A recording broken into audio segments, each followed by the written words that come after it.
وبالنسبه للغزالات ديالي اللي كيسولوني على الثمن ديال الحواله اللي دايرين في مرجان، اجي اختي شوفوا الثمن هذا النهار هذا شنو داير. بالنسبه لبنات السردي، هذا دبني مسكين سطات نواحي ديال برشيد، هادو تا هما 83 درهم الكيلو، كيبداو تقريبا من 3000 درهم حتى ل 5000 درهم على حسب الوزن ديالو شحال كيوزن.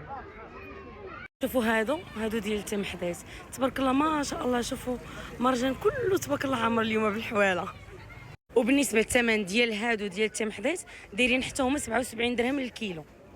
شوفوا حتى هو تقريبا كيطيح ما بين 3000 3500 حتى 4000. والله لا تبارك الله حتى هما زوينين. هذا ديال الفيكيك قال لنا 83 درهم للكيلو.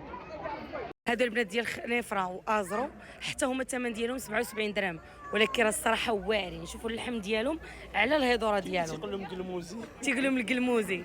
شوفوا عزيزكم راه عزيز عليه هاد الحواله، قال لي غناخذ لك هاد العام بحال هذا. حتى هنا غنقلبوا العلف.